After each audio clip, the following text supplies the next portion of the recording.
Bonjour, c'est Nicolas. Mais jusque-là, tu le sais parce que tu es sur le podcast. Je suis pas tout seul, je suis avec Benoît. Bonjour, c'est Benoît. Alors déjà, avant même de commencer, c'est une installation de fortune. Il faut que tu saches que ce podcast est enregistré en vidéo et que si tu as envie de voir nos têtes, eh ben, tu peux aller sur la chaîne YouTube. En fait, on est assis sur un canapé, enfin des fauteuils, on est au bureau. Voilà, Benoît est passé me voir et on a dit, allez, on fait un podcast. Donc on se passe une espèce de petit carré que je suis en train de lui passer. Voilà, que j'ai maintenant récupéré, qui est un micro finalement.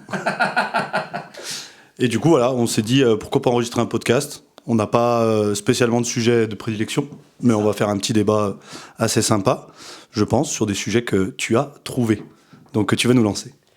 Mais avant, et comme d'habitude, like, partage, prends le téléphone d'un ami, abonne-le sauvagement à l'émission, ou alors tu vas sur le podcast que tu préfères, enfin l'application, tu laisses des étoiles et un commentaire, et avant, j'ai un petit truc à te dire. Alors bon, si tu es sur la vidéo, tu le verras mieux. J'ai dans les mains mon livre, et derrière, en fait, ça y est, il y a le petit logo best-seller. Alors techniquement, il y a encore quelques jours avant qu'il le soit, c'est-à-dire que le temps que les stocks se vident et qu'ils se renouvellent, c'est compliqué de dire le jour exact où je pourrais dire ça y est, il est best-seller, mais on va dire qu'allez, fin novembre, c'est certain, il est best-seller. Donc on a 10 000 exemplaires écoulés. Comme on disait tout à l'heure, ça fait bizarre parce que voilà, c'est cool. Ouais. Félicitations. Alors attends, en tout cas moi ça me fait bizarre, voilà. Non, effectivement, moi je disais à Nico tout à l'heure que félicitations à lui parce que c'est vraiment un chouette bouquin. J'espère que vous l'avez tous lu. Et c'est cool parce que je sais qu'il y a énormément de travail derrière. Ça a pris du temps, ça c'est sûr. Et du coup, best-seller, franchement, félicitations. Je te l'ai dit tout à l'heure, mais je le dis devant tout le monde parce que sincèrement, c'est mérité. Alors je te remercie, et c'est vrai que c'est beaucoup de travail un bouquin, franchement. Je souhaite à tout le monde d'en écrire un, d'être best-seller. Après, moi je le dis publiquement, avec celui-là, tu vois, j'ai pas la sensation que c'est moi qui ai tout le mérite. Je sais pas comment expliquer. Certes, c'est moi qui l'ai écrit, mais c'est l'histoire de mes parents. Et donc en fait, tu sais, je relate une histoire qui a fait que, je sais pas comment expliquer. Tu vois, par exemple, celui d'après la crise, ça c'est moi qui l'ai écrit. Là, je me sens plus le concepteur. Voilà, exactement. Je sens plus le fait que voilà, là celui-là, je suis quand même quand tu fais une course et qu'on te donne le relais, tu vois. J'ai pris un relais que j'ai voulu retransmettre, mais je m'attribue pas tous les lauriers de la gloire. Je vais regarder les sujets et je vous le passe du coup le temps que je vous donne le premier sujet. Non, mais du coup, pour réagir à ce que tu as dit, effectivement, on peut tout à fait comprendre ça. Effectivement, comme tu relates l'histoire de tes parents que tu n'as pas forcément, enfin, que tu as vécu, mais sans en être l'auteur principal, finalement. J'ai perdu le mot sur l'investigateur ou peu importe. Mais voilà. Donc, effectivement, comme tu as toute cette première partie où tu relates, mais bon, de mémoire quand même, je l'ai lu il y a très longtemps, j'ai adoré, mais il me semble qu'il y a quand même une grosse partie de ce que tu as fait toi. On va quand même pas se mentir non plus, il y a quand même beaucoup d'histoires dans ton bouquin, sans spoiler personne, où c'est quand même toi qui as décidé de les faire. Tes premiers business, tes premiers trucs pour arriver à faire quelque chose, je pense au téléphone, c'est quand même toi qui l'as fait. C'était pas... voilà. En réaction à la faillite de mes parents. Ouais, effectivement, mais action-réaction, mec. On est d'accord, C'est mais déjà pas mal. Oui, mais on est d'accord, mais bon, voilà. Parce qu'il y a beaucoup de gens qui auraient pu s'arrêter et dire je pleure et c'est la fin. Mais même si je pense que ça a été des moments sombres, mais après t'as su réagir et aujourd'hui si t'en es là, c'est peut-être grâce à ça aussi. On verra. On verra. L'avenir nous le dira. Voilà, en tout cas, L'histoire n'est pas finie. Vous tapez riche sur Amazon. C'est écrit encore. Il apparaît en première page, ça s'appelle Devenir riche sans argent. Et merci, parce que c'est quand même grâce à vous. Donc, le premier sujet que je vais un peu remanier. Donc, du coup, investissement pour toi à crédit ou en fonds propres. Mec, non, moi, investissement à crédit. Investissement à crédit, 100%. En fait, alors pas à 110%, pas à 100%. Je suis partisan de mettre de l'apport tout le temps. Ça, c'est clair et net. Mais moi, investissement, uniquement à crédit. Pour l'instant, parce que je pense qu'il y a un certain niveau où effectivement, tu peux commencer à te dire, ok, je solde des biens, je garde des biens, je fais des arbitrages. Très bien. Mais aujourd'hui, dans ma situation, qui est celle que j'ai et chacun a la sienne, c'est vraiment pour moi, c'est de dire, ok, il y a des flux, donc il y a de l'argent. Donc en fait, tant qu'il n'y a pas de limite, tant qu'il n'y a pas un stop, moi aujourd'hui, ok, on me demande 20% d'apport, très bien, j'ai quand même 80% du crédit. Demain, on me dit, ok, il faut mettre 30, ok, j'ai encore 70 de levier. Donc tant qu'on me donne cette possibilité-là, tant qu'on me dit, ok, allez-y, on continue, on y va, j'y vais, clairement. Et toi ? Bon, tu sais que là-dessus, on est un peu différent. Moi, j'ai des biens sans crédit, je solde des crédits. Après, parce que comme tu viens de le dire, à partir d'un certain point, en fait, comme tu es un risque pour la banque, il n'y a pas 36 manières de réduire le risque, en fait.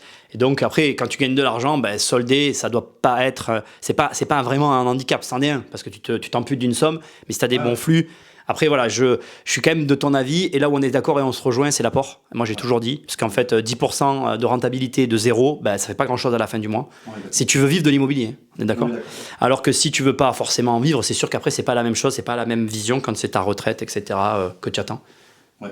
Mais bon, là-dessus, je suis d'accord avec toi. Après, on est assez d'accord sur le fait de s'adapter à la situation et qu'il faut du crédit. Après, je pense que par effet de seuil, de toute façon, tous ceux qui nous regardent, vous saurez le moment où, comme moi, vous devez commencer à solder. Et comme toi, pour l'instant, tant qu'on te prête et que tu as de l'élan, il faut prendre un max pour aller au blocage. Voilà, au point le plus haut, quoi. Alors, pendant que je cherche le prochain sujet, je te donne la suite. Non, après, pour compléter ce que vient de dire Nico, c'est que aujourd'hui, ça dépend aussi des situations personnelles de chacun. Toi, tu as voulu vivre de l'IMO uniquement direct. Donc, tu as besoin de bien solder. Enfin, si je puis me permettre de parler, parce qu'on se connaît un peu sur ce qu'on a, mais moi, aujourd'hui, j'ai d'autres activités qui fait que je suis rémunéré très correctement et que j'ai absolument pas besoin de toucher les sous de l'immobilier. Aujourd'hui, j'en ai pas besoin. Donc, moi, la stratégie, c'est uniquement réinvestir en permanence pour passer des seuils, pour aller sur des plus gros projets et de plus en plus. Et en fait, oui, même moi, je me surprends des fois à la capacité que j'ai à lever... de la dette, mais en tout cas comme aujourd'hui ça fait 7 ans que je fais ça et que ça fait 7 ans qu'on m'a dit oui, même s'il y a eu des non, hein, évidemment, comme tout le monde, hein, pas que des oui, mais il y a eu des non parce que les projets étaient pourris aussi, hein, et je dis merci aux banquiers qui m'ont aidé là-dessus, parce qu'il y a aussi des moments où les banquiers sont des partenaires. Je sais que là-dessus on a la même vision, toi et moi, on est complètement en adéquation. Les banquiers, c'est pas juste tu reprends de l'argent et tu t'en vas, c'est des partenariats. Après moi, pour être honnête aussi là-dessus, aujourd'hui je fais aucun... comment dirais-je, j'essaye pas d'aller faire de la concurrence sur les assurances, sur les choses comme ça. Moi, je suis 100% assurance bancaire. C'est-à-dire que je prends le crédit, ok, t'as la PNO, t'as tout ce que tu veux. En fait, toutes les assurances que j'ai besoin, tu me les fais. Voilà. Et à partir de ce moment-là, je pense qu'aussi tu rentres dans une vraie relation où les gens voient que t'es pas allé jouer à 10, 15, 20 balles de la cotisation. En fait, moi, je m'en fous aujourd'hui de 10, 15, 20 balles, vraiment. Ouais, mais toi aussi, mais je le sais. Mais aujourd'hui, voilà. Donc, je pense que tant qu'on peut le faire, et c'est pareil, aujourd'hui je pense que dans ta situation, ou dans la situation que tu as été, de dire ok moi je veux faire que ça, effectivement des biens soldés, il n'y a pas mieux en fait. Parce que déjà d'une, ça te permet d'aller réemprunter, et deux, ça te fait du cash flow full en fait. Il n'y a pas aujourd'hui. Voilà, exactement. Moi aujourd'hui c'est vrai que comme j'ai pour l'instant décidé de ne pas vivre, toutes les marges qui rentrent ne servent que à financer le prochain et que à faire le prochain. Donc il y a aussi cette vision qu'ont les banquiers. C'est ça aussi, peut-être aussi le fait que pour l'instant ça marche bien, c'est parce que tout le monde voit que je reste dans ce move, quoi. Et t'as pas de problème en ce moment pour emprunter, parce que c'est quand même, ils commencent à être, enfin ils sont tatillons quand même. Je trouve malgré qu'ils aient eu un coup derrière l'oreille qui leur a été donné en mode vous devez prêter, tu vois. Je trouve quand même, ils restent tatillons sur les dossiers quand même. Ouais, je suis d'accord avec toi sur le tatillon. Je séparerais là deux choses qui vont peut-être être prochain sujet. L'immobilier résidentiel du commercial. Aujourd'hui, sur le résidentiel type qu'on peut appeler patrimonial, hein, c'est-à-dire avec des appartements, même un mix commerce-appartement, mais tant qu'on n'excède pas 50% de commerce, on arrive à faire financer sur 20 ans. Donc à nous, on y arrive. Sur 20 ans, alors bon, on ne regarde pas les taux. Voilà. De toute façon, nous, on officie en tant que pro, donc de toute manière, les taux, voilà, c'est une catastrophe. Mais c'est comme ça, il y a quand même des projets qui peuvent sortir, il faut le savoir, tu le dis assez souvent, mais je suis assez d'accord. Quand on arrive sur du commercial, pro à pro, là, le problème, c'est pas tellement nous, c'est plutôt le contexte. Et c'est là où je te rejoins. C'est qu'aujourd'hui, il y a un nombre de faillites énorme. Et du coup, sur le commercial, ils ont peur.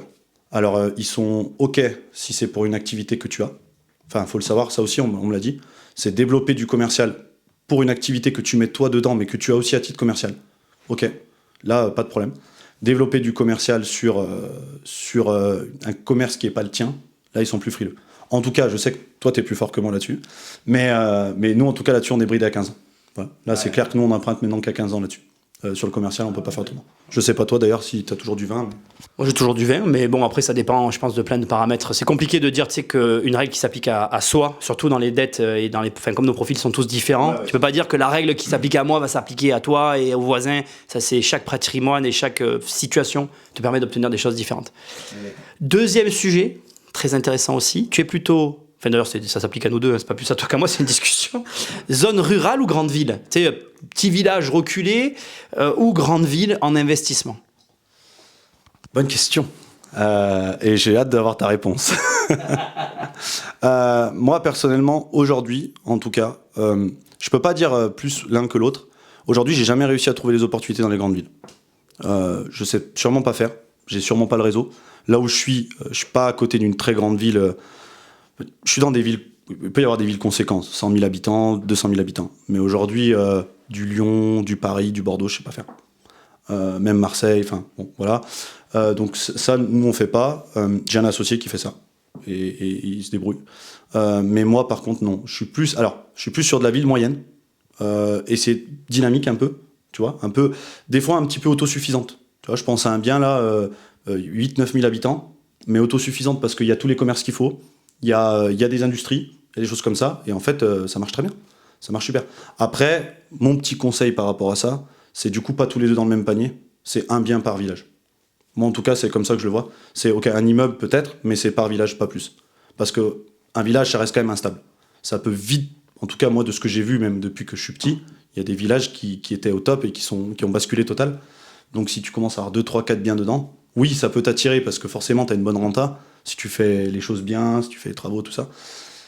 Mais il faut mieux répartir, voilà, plein de petits villages, de petites villes. Voilà, je te dis, moi, 20 000, 80 000, ouais, je trouve ça top.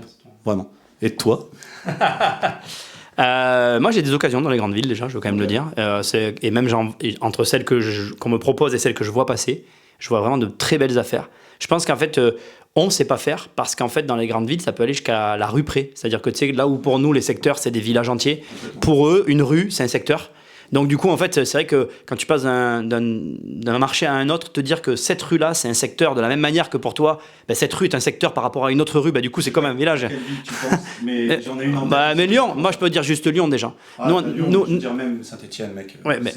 Bon, ben voilà, moi, en tout cas, nous, on fait des opérations dans les grandes villes, donc des fois, des rues entières, c'est des secteurs, et en fait, tu te rends compte que c'est vrai que moi, en tout cas, les bonnes affaires que j'ai faites, c'était que par relationnel. Enfin, c'est-à-dire, comment dire, je vais le dire autrement, elles vont même pas sur le marché, tu vois. C'est des opportunités que j'ai saisies, auxquelles j'ai pu dire oui, et c'est comme ça que ça s'est fait. Après, voilà, moi, je rebondis sur ce que tu as dit aussi, et je l'ai vécu dans ma région. Il y a un village qui est mort, donc c'est-à-dire que l'école a fermé, la gendarmerie est partie. Le dernier bar du village a fermé quelques années après. La boulangerie ensuite a fermé. Et là, au moment où on parle, c'est un village purement résidentiel qui existe encore parce qu'en fait, il est proche d'une très grande ville qui entre. Et du coup, comme il est en train de mourir et les prix baissaient, il est devenu un peu un déversoir pour toutes les familles qui n'ont pas les moyens d'acheter et qui venaient acheter là. Donc là, il s'est réhissé, on va dire, à un certain niveau, mais il n'ira pas à des prix, tu vois. Il est bloqué parce que tout le monde est parti et il n'y a plus personne. Après... ça, c'est risqué. Oui, c'est un risque, mais bon, un risque que tu peux mesurer parce qu'il peut y avoir des... Voilà, après, c'est vrai que si tu me disais...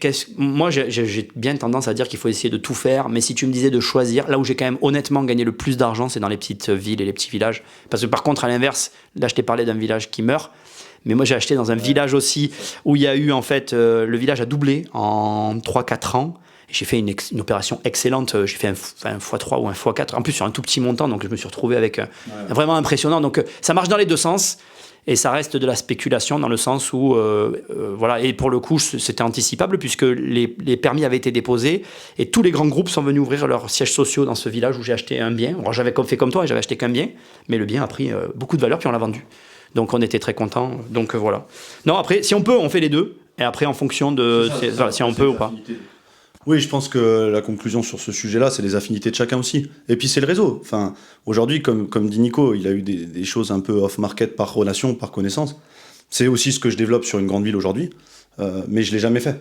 Donc aujourd'hui, ça passe par du temps sur le terrain, ça passe par du temps avec les gens, et jusqu'à qu'ils aient une certaine confiance, et jusqu'à qu'ils aient, puis des visites, quoi. Moi, aujourd'hui, cette personne-là, elle m'a envoyé...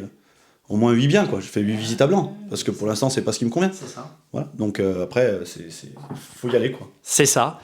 On va changer de sujet, mais avant, je veux préciser quelque chose d'important. Alors, je sais pas pour toi, mais moi, en tout cas, je donne pas de nom de ville ni rien, parce que j'ai jamais partagé les villes où j'investissais. Okay. Il y a même une ville où on investit beaucoup, où c'est très rentable pour nous, et j'ai pas envie de me tirer une balle dans le pied, voilà. Donc c'est mon opinion, ça n'engage que moi, c'est pas... et je croise des fois des gens qui me connaissent dans la ville et qui savent que j'investis là, mais j'estime que j'ai pas à partager les endroits où je vais. j'ai donné la ville de Canet parce qu'on a acheté un bien là-bas, tu vois, où j'ai partagé la ville. Mais moi, personnellement, j'aime pas partager publiquement, en tout cas, en toute proportion gardée. Hein, je suis pas l'agent immobilier numéro 1 de France, ça, j'en ai conscience. Mais j'aime pas partager publiquement les zones où j'investis, pas parce que j'ai peur qu'on me prenne du business, mais tout simplement parce que voilà, il y a des zones où on est installé depuis plusieurs années, et c'est vrai qu'il y a de moins en moins d'affaires quand même avec les années qui passent. Et voilà. Non, après, moi, c'est différent de toi, parce que c'est le premier podcast filmé, donc je ne suis pas sur Internet ni sur aucun réseau, donc c'est beaucoup plus facile de ne pas en parler, finalement. Non, par contre, je te rejoins. En fait, il y a un moment aussi où, en transparence, ça reste du business, quoi. Donc, il y a un moment où les affaires, c'est les affaires. On peut parler ici, etc. Si demain, on est concurrent, on est concurrent. Oui, c'est pas le cas. Mais ça peut l'être, on ne sait jamais, en fait. Et du coup, voilà, le matin, quand vous vous levez, vous voulez faire des affaires, il y a un moment où, comme tu le disais tout à l'heure, tu l'as dit, la personne qui veut aller acheter un appartement pour sa retraite, etc., pas de souci. En fait, il n'y a pas de question. Mais pour les gens qui veulent faire des affaires et progresser et faire de ce métier quelque chose qui est viable sur le long terme, parce qu'il ne faut pas oublier l'immobilier, on est sur le long terme. Trop de gens l'oublient aussi. Et du coup, en fait, aujourd'hui, tu ne peux pas décemment dire « Ah ben, je partage tout ». Je pense que c'est pas bon, déjà d'une, et de deux, mec, t'es là pour faire des affaires, quoi. Donc, y a pas de raison de dire si t'as trouvé un endroit où ça marche plutôt bien, où t'as des opportunités, je vois pas pourquoi tu irais le partager sur les réseaux. Moi, je suis plutôt de cette école-là aussi. Après, partager les méthodes de faire, mais de toute façon, partager les villes, si tu sais pas faire et si tu connais pas la ville. On disait tout à l'heure, à une rue près. Ah oui, mais... Ok, tu vas demain dire que tu vas à Lyon, ou que tu vas à Paris, mais mec, tu vas à Paris dans le 19e, ou tu vas à Paris dans le 8e, c'est pas Paris, hein. C'est pas la même chose, hein. Ou dans le 10e, parce qu'il y a une jolie challe de shoot, hein, voilà. Donc bon, bref, voilà, faut mieux rien dire. Et même à Nîmes, je prends l'exemple de Nîmes, à une rue près à Nîmes, c'est pas du tout le même investissement. Mais bon, bref. Moi, je préfère pas en parler non plus, donc voilà, écoute. Donc, prochain sujet, immobilier résidentiel ou immobilier commercial? Ah, beau sujet. Sujet dur, et il le sait. Sujet très dur pour moi. Moi, là, je vais dire pareil. Moi, je connais le résidentiel. Super bien. Je gère très bien les travaux. J'aime les travaux. Donc, forcément, j'ai toujours fait du résidentiel. Enfin, majorité du temps, résidentiel. Donc, forcément, par mon passé, par mes actifs, résidentiel. Maintenant, je me suis penché sur le commercial. Hein, et tu sais pas pour rien non plus. Non, mais ça, c'est vrai. Faut le dire. Donc en fait, maintenant que je suis pensé sur le commercial, il en faut en fait. Ah oui. Donc je pense que si je devais répondre en sortant de mon cas personnel, commercial, mec. Commercial. Commercial, pourquoi? Parce qu'on reste en France en fait, les gars. Et oui. Donc en fait, commercial, moi j'ai le cas là, on va devoir virer quelqu'un, avocat, huissier, 2 mois. C'est terminé en fait. Voilà. Bon, quand t'as dit ça, t'as tout dit. Oui, je pense que t'en es là. Oui. Aujourd'hui, pas de problème. Tout ce qui est problème de toilettes, d'ampoules, on n'en entend pas parler. Des bolons, bon, voilà. Après, je me permets, parce que bon, moi je suis très commercial, hein, ça s'adresse pas à tout le monde, je pense que pour un débutant c'est compliqué. Et après, c'est les avantages et les inconvénients, comme souvent d'ailleurs, c'est-à-dire que malheureusement, les baux sont effectivement très longs quand ils sont en place, mais c'est long à trouver le bon locataire aussi. Ah, oui, non. Donc voilà. Tout est différent. Voilà, tout est différent, ça se gère pas pareil. Ouais. Mais bon, moi aussi je suis très commercial. Je vais rebondir là-dessus, Benoît, parce que bon, on s'est lancé direct dans la bataille. Mais qui es-tu, Benoît? J'ai fait exprès, comme ça, il a un peu parlé, vous avez eu l'occasion un peu de l'écouter. Donc, Benoît, qui es-tu? Qu'est-ce que tu fous ici, bordel? Alors, qui je suis? Ça serait très long à décrire, mais aujourd'hui, on est plutôt sur la chaîne à Nico, donc on va dire que déjà, je suis investisseur immobilier. Ça, c'est une chose. Comment je connais Nico? Je le connais d'assez longue date maintenant. Ça fait quoi, 5-6 ans? J'évalue mal les dates, mais... Ouais, mais on devrait être dans un truc comme ça. Rencontré par hasard au détour de connaissances communes, je crois au tout départ. Je suis pas sûr. Si. Moi, j'aurais dit les formations. Tu vois. Non, pas au départ. Ah ouais. Pas au départ, non. Par rapport à celui qu'on parlait tout à l'heure. J'apprends des choses. Par rapport à celui qu'on parlait tout à l'heure. Ah oui, d'accord. Et oui, c'est lui qui me fait te connaître au départ. Mais Max, on s'en fiche. Ouais, Max, ouais, bon, bref, voilà, mais... En même temps... On donne pas les villes, on donne pas les noms. Pas des balances. Non, et du coup, en fait, c'est lui, et après, il se trouve qu'il y a eu aussi Jérôme dans l'histoire. Non, je l'ai reconnu après. Oui, non, mais j'ai commencé à te regarder. Oui, mais c'est pas... Là, on se connaissait pas. Ouais. Moi, la personne qui m'a fait te regarder, c'est Maxime, D'accord. qui lui te connaissait d'avant. Du coup, après, je commence à te regarder. Après, il y a eu Jérôme. Et après, j'avais déjà commencé. Alors, ce qu'il faut savoir, c'est ça. J'avais déjà commencé à investir, en fait. Moi, j'ai investi tout seul au départ. Je regardais pas Internet. Après, j'ai suivi Nico. Je dis, waouh, pas mal ce qu'il dit, le mec. Parce que j'étais dans les débuts. Non, mais voilà. Et moi, je suis allé de suite assez vite là-dessus. Enfin, bon, bref. Mais du coup, comme tout le monde, je fais des erreurs quand on commence de zéro. Comme tu le dis très bien, t'en as fait beaucoup. Et du coup, en fait, effectivement, je me suis retrouvé confronté à certains problèmes où je me suis dit, attends, mec, là, je sais plus. Là, je sais pas. J'avais pas forcément non plus les bons référentiels et les bonnes personnes à qui parler. Du coup, après, je t'ai écouté. Là, il y a eu les formations. Ouais. J'ai pris ta formation. C'est ça. Là, j'ai pris ta formation. Derrière, il y a eu Jérôme. Ah oui, voilà, c'est ça. Derrière ça, il y a eu Jérôme. Donc moi, j'ai suivi la formation de Nico en mode élève comme tout le monde depuis Internet, en fait. Mais on a eu des bons retours et bons feelings quand on s'est parlé. Comme tout le monde, enfin, t'appelles tout le monde à chaque fois sur la formation. Ça, c'est top d'ailleurs. Ah ouais. J'essaye, je veux vous connaître. Non, mais c'est vraiment cool. Et après, au détour de Jérôme et de tout un tas de choses qui font que je suis passé pas loin, on a commencé à se côtoyer en dehors des formations. Mais tout en respectant le fait que j'ai été élève de Nico. Non, mais parce qu'après, il n'y a pas de honte non plus. Au contraire, moi, je suis plutôt fier de ça. Et parce que j'ai trouvé des relais. En fait, moi, je me suis pas fermé de la formation comme j'ose pas passer à l'action. Parce que ça, je l'avais déjà dit. Ça qui est cool aussi avec la formation, instant promo. Désolé. Mais c'est ça qui est aussi super cool avec la formation, c'est que vous savez pas, vous prenez, vous savez faire. Enfin, vous avez tout pour faire. Et moi, c'était quelque chose de différent. Moi, j'avais commencé, j'avais fait. Je commençais à arriver à des points de blocage, pas forcément bancaires. En fait, tout tourne pas autour de la banque. Donc, c'était pas forcément bancaire, mais des points de blocage stratégiques, de vision, de choses comme ça. Et ta formation m'a aidé à structurer la vision et à dire, OK, quand tu maîtrises quelque chose, fais-le, accentue, fais pas de compromis. Tu vois ? Non, mais c'est vrai, parce que c'est... Tu le ressens, d'ailleurs. Mais oui, je te le ressors, mais parce que c'est quelque chose que j'adore. Parce que aussi, il faut se connaître un peu. Et ça, je trouve ça, d'ailleurs, petite parenthèse, tu me diras ce que tu en penses, parce que je vais te lancer là-dessus. Est-ce que tu penses que le fait de faire de l'immobilier, t'apprend à te connaître, toi ? Sur ce que t'aimes ou ce que t'aimes pas faire, ou tu vois, la manière dont tu dois réagir, ton impulsivité, tu vois, des choses comme ça. Moi, je suis obligé de te dire oui. Parce qu'en fait, quand tu as un impayé que tu dois appeler un locataire, déjà, si tu commences tout de suite à lui gueuler dessus, la discussion s'arrête. La discussion, elle a même pas commencé, qu'elle est déjà finie. Donc, en fait, c'est vrai que tu es obligé, du coup, de prendre sur toi. Ensuite, comme tu dis, tu as des blocages. Donc, en fait, tu peux toujours dire c'est la faute des autres, mais le blocage reste. Ou alors, comme tu as fait toi, tu peux dire c'est peut-être moi qui ai un problème. Donc, du coup, si tu veux que le blocage s'enlève, tu es obligé, à un moment donné, d'avoir la capacité de te dire c'est moi qui fais quelque chose de mal.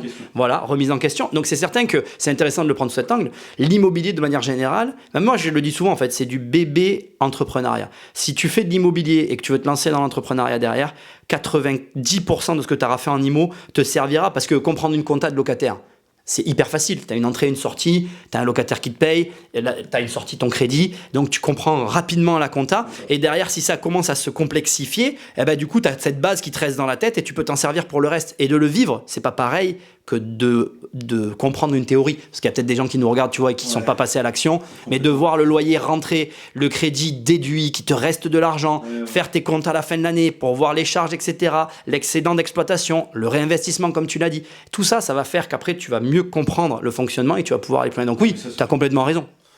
Non, mais après, là, moi, je te rejoins tout à fait là-dessus. Je pense que oui, ça... Et puis... ce qui est bien aussi pour l'immobilier, et ça dépend. Moi, j'ai un travail, tu le sais, j'ai un travail où il y a énormément de responsabilités et du coup, énormément de problèmes. Parce qu'en fait, je trouve que les problèmes vont avec les responsabilités aussi. En fait, il y a un moment où on te paye pour régler les problèmes. Et ce qui est cool, c'est que pour les gens qui n'ont pas forcément dans leur vie quotidienne, parce qu'il y a plein de travail en fait, où tu n'as pas forcément à régler des problèmes. Et l'immobilier, c'est bien parce que ça te permet de commencer à te mettre face à des problèmes et à te permettre de les régler.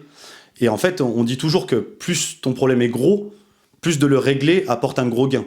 Tu vois ? Moi, je suis partisan de ça. Et surtout là, pour la vie perso aussi. Enfin, je pense que toi, tu dois voir ça. Et je sais que tu le vois, on en a déjà parlé, mais et je le vois aussi dans ma vie de couple. Hein, c'est à force de régler des gros problèmes toute la journée, les petits problèmes sont insignifiants en fait. Et tu les traites très vite. Et du coup, ça te permet d'être un petit peu le... alors, attention, hein, on n'est pas dans le patriarcat, mais ça permet aussi d'aider ta famille, ton couple, tes enfants, quoi qu'est-ce, à leur apprendre que le problème, c'est pas... Il faut pas s'arrêter au premier problème, en fait. Il faut arriver à passer derrière et que la vie, c'est fait de problèmes. Et que oui, comme il le dit souvent, dehors, c'est dur. Et que du coup, il faut s'armer, quoi. Et en fait, l'immobilier commence à s'armer, et c'est bien. Mais je pense que là-dessus, c'est cool. Mais après, le problème, sans faire de répétition, c'est qu'il y a des gens qui ne veulent pas régler des problèmes. Et là où je vais rebondir, c'est que pour moi, les problèmes, ils ont une taille qui est aussi adaptée à la tienne. C'est-à-dire que tu as des gens, ils n'ont jamais réglé de problème. Un petit problème pour toi est un gros problème pour eux. Et inversement, et des fois, en fait, et puis des fois, il y a des problèmes qui sont ridicules et qu'on a du mal à régler. Mais bon, attends, on va recentrer le truc parce qu'au final, t'as pas répondu. Benoît, tu es qui, enfin, un bordel de merde? Excuse-moi, je suis jamais vulgaire, mais là, tu réponds pas. Mais j'ai dit, je suis investisseur immobilier, élève de la formation de Nicolas. Non, et après, dans la vraie vie, non, je suis aussi directeur d'exploitation d'une boîte de travaux publics. Qui est dans une niche, donc on ne s'étendra pas forcément sur ce sujet-là ici. Donc voilà, ça c'est mon activité principale, activité secondaire immobilier. Et après, quelques petites activités à côté, parce qu'on avait peur de s'ennuyer, quand même. Je sais que Nico est un gros bosseur, et je le suis aussi pour le coup. On est des besogneux, c'est comme ça. Ça a son côté bien aussi, hein. Voilà, on peut en être fier, en tout cas moi je suis. Mais c'est vrai que comme du coup tout ça, finalement, sont que des passions, quelque part aussi, faire 100 heures, c'est pas compliqué, quoi. Non, c'est vrai. Mais quand on les fait pas, on s'ennuie vite. J'ai fait un check technique, ne m'en veux pas, parce que tu sais, le temps tourne, et si après à la fin je te dis ça n'a pas marché, tu vas faire la gueule et tu aurais raison. Donc du coup, on va continuer notre petit jeu, dont je tiens à dire que je ne suis absolument pas l'auteur, c'est ChatGPT. Si vous êtes sur la chaîne et que vous voyez la vidéo, vous voyez ChatGPT. Donc les SCPI, placement passif ou bombe à retardement. Alors je vais te le reformuler autrement, parce que est-ce que c'est un bon placement pour toi, ou est-ce que c'est une bombe à retardement? Fais attention, hein, j'ai fait un live sur le sujet. Là, tu es en test et devant eux, mais et aussi devant moi. Alors déjà, je vais être en transparence. J'ai jamais eu des SCPI. Je me suis jamais intéressé. Donc pour moi, c'est naze. Voilà. Pour moi, c'est naze. Par contre, je mets un petit bémol. Parce que j'ai un grand-père qui aujourd'hui a 85 ans et qui a acheté des SCPI il y a 60 ans. Et qui les a encore. Ouais. Et c'est un placement que le banquier lui a fait faire à l'époque où les banquiers étaient tes amis et qu'ils te donnaient vraiment, tu vois. Et aujourd'hui, il a des rentes par mois qui sont super cool. Ah ouais. Ouais. Alors super cool, à hauteur, on s'entend, on ne donnera pas de montant, mais il a des trucs où tu te dis, ouais, mec, quand même, à cette époque-là, c'était autre chose. Enfin, pour être honnête avec toi, là, entre la valeur qu'a pris la SCPI et le rendement, il peut dégager 15 points sur le capital tous les mois, quoi. C'est ouf. Mais encore une fois, on parle d'un truc qui a 60 ans, les gars. Donc, alors écoute, ça a été acheté en papier. Ça a été acheté en papier. C'était en bon porteur. Ouais, non, c'est ouf. Bon, alors, c'est la première fois que j'entends ça, donc c'est super cool, tu vois, de faire des choses comme ça. J'avais jamais entendu. Moi, c'est vrai que j'ai pas honte de le dire. Pour moi, c'est plutôt bombe à retardement. Récemment, j'ai fait un live parce qu'en fait, il y a eu une dévaluation des parts de SCPI. Il faut savoir qu'actuellement, les banquiers te font acheter ça à crédit. Donc, moi, je vois des fois des élèves ou des clients qui arrivent avec 400 000 ou 500 000 euros de crédit en SCPI. Ta SCPI, là, elles ont dévalué de 30%. Hein. Tu as pris 500 000 euros de crédit à la banque. On t'a fait une dévaluation de 30%, 3 fois 5, 15. Le matin, le banquier t'appelle, il te dit « Ah, bon, monsieur le client, bonjour, vous avez perdu 150 000 euros, je peux faire quoi ?» Ben rien, parce que maintenant, c'est mort. Et donc, pour peu que tu n'aies pas amorti à hauteur des 150 000 euros, ta SCPI, tu la gardes pour les 60 prochaines années sans aucune garantie de retrouver cet argent. Donc ça, c'est un fait qui est arrivé en début d'année, en septembre. J'ai fait un live sur le sujet. Après, moi, j'ai une règle très simple. En fait, plus tu mets de distance entre toi et ton argent, moins t'en gagnes. Mais c'est à peu près logique. Parce qu'en fait, il y a toi, donc le gérant, enfin la banque. Après, derrière, il y a la SCPI avec le gérant de la SCPI. Et après, en bout de course, il y a les locataires. Donc ça veut dire qu'entre toi et tes locataires, il y a le banquier, le gérant et le staff de la SCPI. Et enfin, les locataires, il y a au moins donc trois étapes à franchir. Donc l'argent qui revient ne peut pas être de l'argent hyper élevé. Et puis tous les intermédiaires qui se servent, Nico. Enfin, tout le monde doit gagner sa vie, hein. Donc il y a un moment, il te reste plus rien. Moi, de toute façon, je suis assez... bon, après, c'est vrai qu'on n'est pas trop en contradiction sur beaucoup de sujets avec Nico. Donc voilà, excusez-nous. Hein, parce que, mais moi, je suis tout à fait de ton avis. Et j'irais même plus loin. Aujourd'hui, tu sais, c'est pour l'immobilier papier. Mais ça s'applique aussi, par exemple, à l'or papier ou les choses comme ça. Aujourd'hui, vous voulez investir dans l'or, les gars, achetez de l'or, quoi. Enfin voilà, posséder de l'or, démerdez-vous, mais il faut posséder de l'or. Non mais après, ou des bijoux. Parce qu'aujourd'hui c'est pareil, tu peux avoir de l'or, la matière, qui vaudra toujours quelque chose, mais si tu t'intéresses un peu, tu peux avoir de l'or façonné par un artisan reconnu, et t'as double. T'as or, plus la façon et l'artisanat. Tu vois, donc voilà. C'est un conseil que je donne dans mon livre sur les crises financières où j'explique d'acheter plutôt des Napoléons que d'acheter de l'or parce que tu as la valeur de la pièce et la valeur de l'or. Et là, alors, c'est super. Oui. Bon, faut savoir que ça, j'ai lu le livre de Nico, mais j'avais de l'or bien avant que ce livre sorte. Alors, plutôt immobilier ancien ou immobilier neuf? Non, mais... mais c'est pas possible, on va toujours être d'accord. Ah, c'est possible. Non, immobilier neuf, même pas la peine. Non, moi jamais. Immobilier ancien, ou alors neuf, si c'est moi qui construis. Je construis pour moi. Bon, bah là d'accord, neuf. Mais c'est moi qui construis. Mais acheter du neuf, non. Alors, il y a une deuxième alternative, moi je suis d'accord, hein. On a le même point de vue. L'autre alternative qui reste, c'est en queue de programme. Et le promoteur va faire, voilà, il a besoin, comme on en parlait tout à l'heure, quelqu'un qui a besoin de liquider en fait et qui va te vendre à prix cassé parce qu'il doit arrêter son opération et du coup là il est prêt à faire vraiment des prix cassés. Là ça peut avoir le coup. Et après il y a aussi, si vraiment, parce qu'il y a des gens qui veulent acheter que neuf. Hein. Moi j'ai déjà entendu ça, des gens qui veulent acheter que des voitures neuves, des montres neuves. Ils veulent être la première personne, ils veulent pas que quelqu'un soit jamais rentré. Si jamais tu fais ça, il y a quand même une technique qui est pas mal, c'est de dire au promoteur, vous me le livrez brut et je le termine. Au moins, on va dire que tu gagnes pas d'argent, enfin tu perds pas autant d'argent que tu aurais dû, mais tu absorbes un peu ta perte par le travail que tu vas finir dans le logement. Mais encore faut-il être courageux, c'est pas tout le monde qui est capable de faire ça. Ok, et du coup, ça m'amène à une réflexion, parce qu'effectivement, je t'ai dit ça, mais je me contredis un peu moi-même. J'ai déjà fait du neuf, mais en livraison brute. Mais pour des choses spécifiques. Et là, par exemple, on peut parler du sujet, mais c'est parce que y avait l'opportunité d'acquérir un local dans une maison médicale. Parce que pareil, le local se vendait pas, etc. Du coup, qui dit maison médicale dit locataire de qualité forcément. Donc après, ça rejoint le commercial. Tout à l'heure, c'est plus long à trouver, etc., etc. Mais là, je l'ai fait, mais brut, hors d'eau, hors d'air. J'ai fait les aménagements moi. Et là, ok. Mais parce que c'est spécifique. Bon, on est à peu près d'accord, mais là, maintenant, peut-être qu'on sera pas d'accord. Investir en France ou à l'étranger?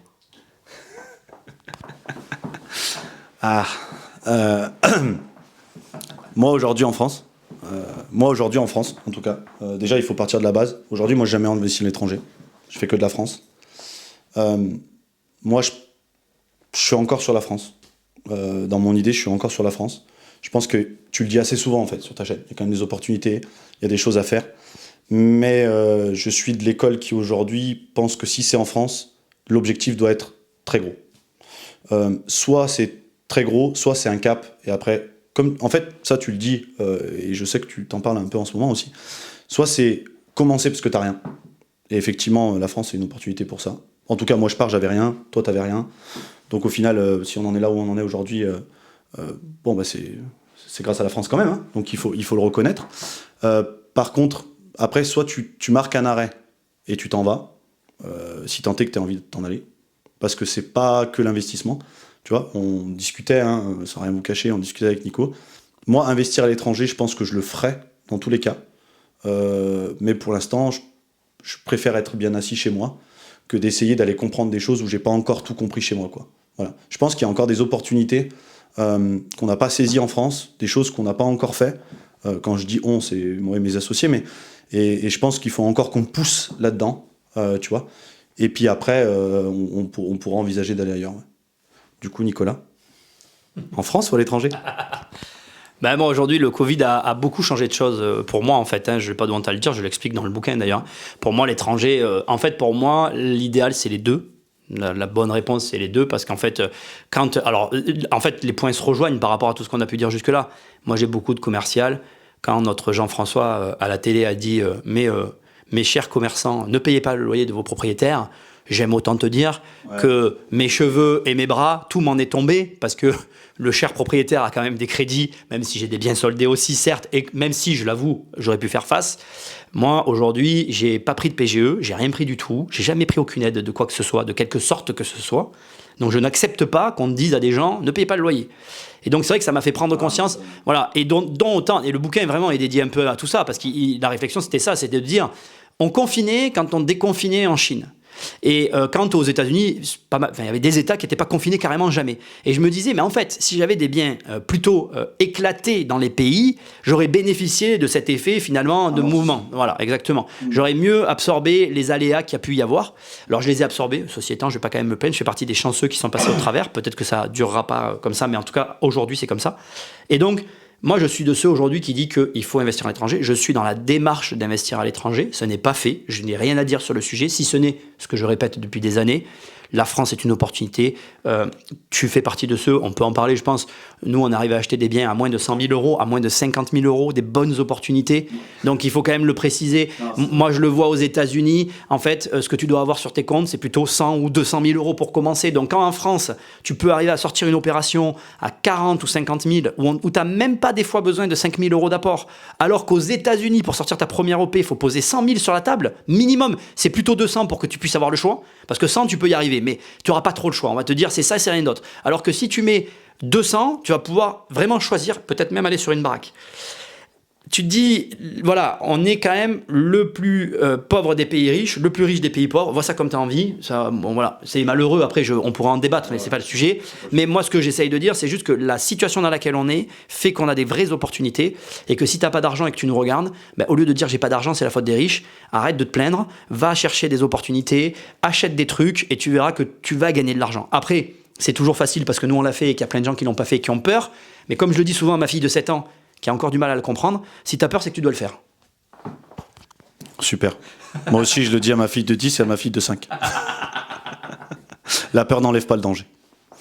Non, en fait, tu as raison. Je pense qu'il faut le faire. Mais je pense que si tu as un stade et tu as un niveau, je pense qu'aujourd'hui, sincèrement, toi, tu es en capacité de commencer à le faire, réellement, même le faire correctement, sans voilà. Moi, je me sens pas encore les épaules de le faire. Simplement pour une chose toute bête, c'est que on peut pas arriver à l'étranger en fait. Ma vision que j'en ai et je suis hâte de voir ton retour, c'est que du coup t'es quand même pas tu maîtrises pas ton environnement. Nous en France on maîtrise l'environnement. On a les codes de la culture, on a beaucoup de choses qu'on maîtrise parce qu'on s'y est habitué puis parce qu'on a grandi dedans. Aujourd'hui à l'étranger tu vas arriver, si tu veux aller vite, il va falloir avoir des moyens parce qu'il va falloir vite t'entourer d'un avocat, d'un avocat ou autre, mais de gens qui connaissent les mœurs, etc., et qui vont pouvoir t'aiguiller. Tu vas pas pouvoir tatillonner comme on a tatillonné en France. En tout cas, c'est mon avis. Du coup, il faut avoir les reins à ce moment-là solides pour se dire, ok, j'ai de quoi encaisser, peut-être qu'au départ, ça va être dur, peut-être que ça va pas être parce que le temps de se mettre dans le cheminement et puis dans la mentalité du pays, parce que ça peut être les États-Unis, mais ça peut être ailleurs. Hein, et du coup, je pense que ça arrive à un point de ta vie où tu as déjà l'assise en France, où tu as des gros moyens de tout revendre et de partir avec des super moyens et dire ok, je suis large et je peux y aller tranquille.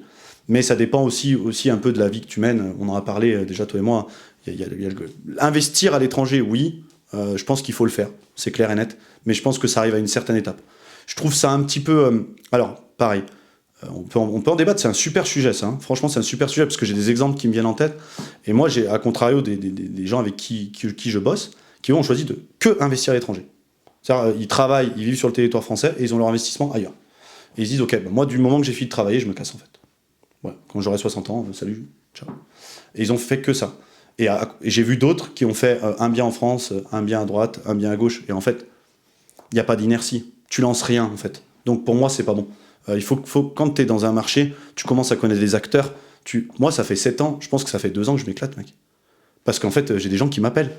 Ouais, on a ça, c'est pour toi, ça peut tout à fait te convenir. Et là, tu commences à t'éclater. Mais ça fait 7 ans que je parle à ces gens. Et ils ont mis 5 ans à m'appeler et à me dire, ok, maintenant, viens, on travaille ensemble. Donc, ils ont besoin de nous. Ils ont besoin de nous, il faut le savoir. Donc, il ne faut pas hésiter à le faire, mais il ne faut pas être relou. Je t'avoue qu'aujourd'hui, c'est plus simple qu'avant. Je pense que pour toi aussi, parce que ça a écrémé. Hein. Il n'y a plus beaucoup de gens qui peuvent appeler, parce qu'il n'y a plus beaucoup de gens qui veulent y aller. Donc, voilà, ça écrème. Mais du coup, conclusion de ce débat, investir à l'étranger, oui, mais après un certain niveau en France quand même. Mais moi, je suis celui qui vous dit d'aller arriver à 10 000 euros par mois. Ouais. Donc, je suis quand même d'accord avec toi. Après, le problème qu'il y a avec la décision d'aller à l'étranger, c'est qu'il faut être en mesure de la prendre et que c'est comme beaucoup de choses dans la vie, c'est jamais le bon moment. Sauf que le bon moment, c'est maintenant, tu vois. Je pense qu'à un moment donné, c'est aussi un choix personnel et d'avoir la capacité de se dire, oui, parce qu'en fait, gros, ça veut dire quoi, tu vois? C'est quoi gros, en fait? À quel moment t'es gros? Parce que si tu prends les statistiques françaises, en réalité, à partir du moment où t'as plus de 3 appartements, tu fais partie des 1%, quoi. Alors après, dans les 1%, il y a encore une répartition qui s'opère, tu vois. Mais si tu prends purement les stats, si t'as plus de 3 logements, ce qui est le cas de nous deux ici, voilà, clairement, j'ai pas de souci à dire que j'ai largement plus de 3 lots, tu peux, voilà. De toute façon, j'avais fait une vidéo où je montrais les parcelles et tout, vous ferez vos recherches, vous débrouillerez. Le problème, il est pas là. Le problème, il est de se dire à quel moment on est gros, en fait. Et moi, je me rends de plus en plus compte qu'il y a aussi un paradoxe dans la discussion qu'on est en train d'avoir, c'est que en fait, le curseur, c'est toi quand même qui le pose. Hein. C'est pas vraiment. Parce que je te donne les stats françaises, mais moi, je suis pas d'accord avec les stats françaises. Même quand on me dit, voilà, moi, on me dit, enfin, à 3 000 euros, les Français considèrent qu'on est riche. Très bien. Non, mais je peux entendre que pour certaines personnes, et j'en suis navré, si vous m'écoutez, vous gagnez 1 000 euros par mois et que c'est dur, je sais très bien ce que vous vivez. J'ai eu très peu d'argent dans ma vie, donc c'est dur à entendre. Moi, la dernière fois, j'étais avec un client au téléphone, il lui manque 4 000 euros pour ses travaux. Pour moi, c'est une commodité, en fait. De toute façon, pour moi, enfin, j'aime pas dire ça, mais moi, aujourd'hui, j'ai rien à moins de 3 000 euros qu'on m'envoie. Donc, de toute façon, 4 000 dans ma tête, c'est un prix que je peux payer facilement, tu vois. Mais j'entends que pour les gens, mais ça, c'est pas moi, d'abord, voilà, d'abord, c'est pas moi qui paye, il faut le savoir, je vous parle comme ça, mais c'est mes sociétés. Et ensuite, deuxièmement, c'est pas vraiment de dire que c'est une commodité ou pas. Quand t'as pas l'argent, 4 000, c'est beaucoup d'argent. Quand t'as l'argent, c'est pas beaucoup d'argent. Et le problème de je suis gros, c'est qu'il est en fait défini par toi-même. Moi, comme quand j'entends 3 000 c'est beaucoup d'argent, je suis désolé aussi de le dire, je pense que 10 000, regarde les chiffres de Ford et de Pablo Escobar. Alors c'est sûr, c'est deux exemples opposés. Pablo Escobar était un truand, il faut pas faire comme lui, on est d'accord, mais il faut savoir que Pablo Escobar gagnait autant d'argent par jour que ce que Ford générait en vendant des bagnoles. C'est des chiffres tellement colossaux, je les ai pas en tête, il faudrait les chercher, vous les chercherez, mais c'est pour dire que l'argent, en fait, il est relatif aussi aux décisions qu'on prend, et moi, en tout cas, j'ai envie de te le dire à toi, mais à tout le monde, en fait, décidez aussi de le faire. Parce qu'en Espagne, tu peux acheter des studios à 15 000 euros. Donc, le truc de dire, c'est pas le moment pour moi, c'est pas un bon argument. Ok, d'accord, j'entends. Alors, je dis pas que, effectivement, je suis d'accord avec toi. Qu'est-ce qui est gros? Mais aussi, qu'est-ce que tu veux y faire à l'étranger? Oui, c'est sûr. Parce que là, depuis tout à l'heure, on élude ce sujet-là, mais est-ce que tu déménages à l'étranger? Ou est-ce que tu vis en France et t'investis à l'étranger? C'est deux choses différentes. Moi, si tu veux aujourd'hui aller investir en Espagne, j'en ai rien à foutre. Excusez-moi pour tous les Espagnols, c'est pas méchant. Mais ce que je veux dire, c'est que je suis tranché, dans le sens où, enfin, chez la France. Aujourd'hui, là où je te rejoins, c'est sors du système. Donc aujourd'hui, tu peux aller essayer d'investir en Angleterre, qui est plus dans l'UE, tu vois, par exemple. Ça peut être une idée, parce que t'es plus dans la même monnaie, t'es plus dans l'Europe, donc tu peux essayer de faire des choses. Moi, aujourd'hui, si je sors investir à l'étranger, c'est pas pour être dans le même cadre que je suis. Ok, on va me dire, vous allez en Allemagne, il y a mon impôt, machin, je m'en fous. On reste dans l'euro, on reste dans tout ça. Quand je dis gros, c'est à quel moment tu as l'impression que tu as besoin de te sécuriser en disant je me diversifie pour être dans plusieurs monnaies, pour pouvoir faire l'amortisseur, comme tu disais tout à l'heure. Parce que c'est ça l'important pour moi, c'est faire l'amortisseur. Aujourd'hui, si toi tu veux partir à l'étranger, tu as tes raisons perso, mais c'est de te dire, ok, tu as cité le Covid, mec. T'as dit le Covid, là-bas c'était ouvert, ici c'était fermé, là-bas c'était fermé, ici c'était ouvert, j'amortis et on y va comme ça. C'est ce que je vois aussi. C'est ce que je discute aussi avec d'autres personnes qui me disent, ok mec, j'ai atteint un niveau où je trouve que tous mes avoirs dans le même pays, ça devient dangereux. Parce que aujourd'hui, on peut pas le nier, alors la France on est champion du monde, mais de manière quand même globale, ça se complexifie. Les États sont quand même un petit peu tous en tension, etc. Et puis on n'est pas si loin d'une guerre aujourd'hui, hein, finalement. On en a qu'à 1400 bornes. Un peu plus, je sais pas. Mais bon, bref, même si entre guillemets, ça va pas changer notre vie tout de suite, mais c'est possible. Donc d'avoir des avoirs parce que tu grossis un petit peu de partout, ça c'est intéressant. Mais en fait, quand je dis il faut être gros, c'est moi j'ai l'ambition de devenir gros. Donc en fait, oui, effectivement, il y a peut-être des gens qui nous regardent, qui vont avoir 3 lots, 4 lots, qui vont se dire bah, j'en ai assez en France, je vais aller acheter 2 en Espagne, 2 en Italie, ou quoi qu'est-ce. C'est ok en fait. Je pense que chacun est maître de son destin là-dessus. Tu vois. Je pense qu'il faut investir à l'étranger, mais si tu as vraiment l'envie d'être gros, oui, ça sera une obligation d'investir à l'étranger. Tu vois, voilà. Je suis assez d'accord. Malheureusement, il ne faut pas attendre d'être gros, mais il va falloir le faire. Mais bon, écoutez, après ça, c'est chacun qui prendra sa décision. Le but, c'est d'y réfléchir. Déjà, quand tu y réfléchis, c'est bien. C'est ça. Alors, putain, on va rigoler là. Quel est l'impact, selon toi, des réglementations environnementales? Là, tu sais, donc tous les nouveaux trucs là. Quel est l'impact, tu sais, de toutes ces de ces diagnostics techniques, n'est-ce pas? Alors, attention, je préfère le prévenir. J'ai un avis très particulier sur le sujet, mais je laisse la parole à Benoît d'abord. Les invités d'abord. Merci pour la patate chaude. Le problème, c'est que là encore, on ne sera pas trop en contradiction.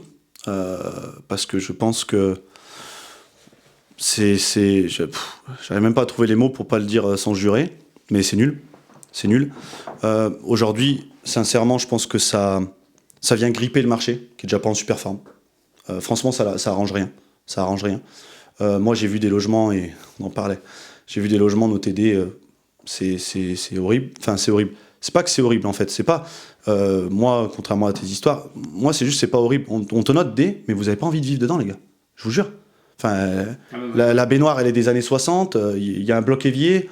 Moi, je suis pas de cette école-là, quoi.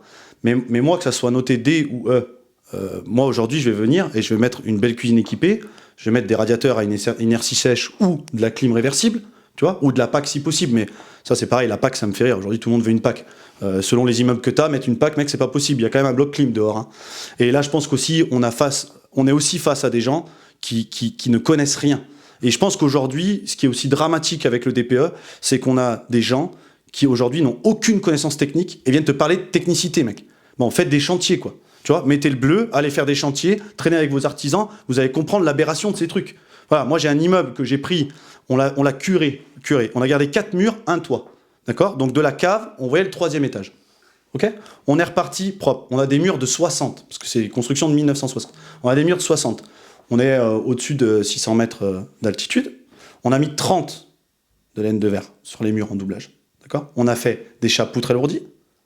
Ok ? Chauffage par le sol. Derrière, on a mis 10 cm d'isolant sur le sol. Après, on a coulé une chape liquide. Ok ? Et on a les combles perdus isolés en 50.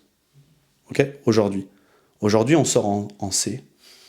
Aujourd'hui, on sort en C. Et tu sais pourquoi je sors en C ? Je sors en C sur l'appartement du milieu, sur le rez-de-chaussée, alors qu'on est sur cave, isolé, et sur le haut, alors qu'on a les combles, on sort en D. Et pourquoi on sort en D ?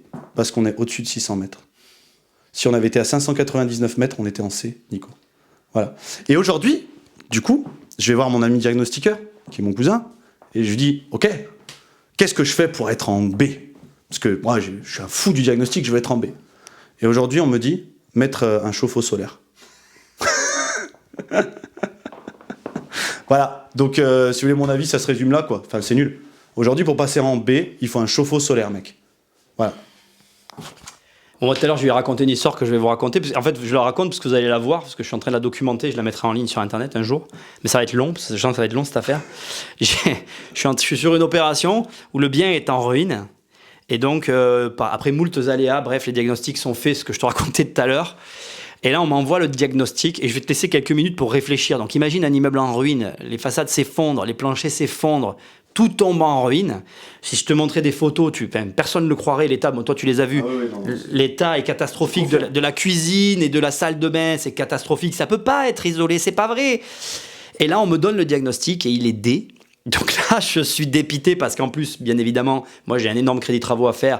Donc va justifier ça à ta banque parce qu'aujourd'hui les banquiers, ils regardent le diagnostic. Donc je vais le justifier avec des photos et tout. Mais je veux dire, pour moi, après les gens sont scandalisés quand je dis que j'en ai rien à braire des diagnostics. Mais parce que la vérité, c'est que sur le terrain, comme vient de le dire Benoît, on se rend compte que c'est totalement décorrélé de la réalité. Et l'autre histoire que je raconte tout le temps, nous on a une locataire.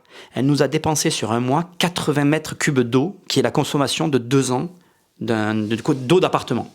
Et donc, on savait qu'elle consommait beaucoup d'eau parce que le jour où elle est rentrée, sa mère nous a dit « Attention, ma fille consomme anormalement beaucoup d'eau ». À ce point-là, on n'aurait pas cru, mais bon, bref, passons.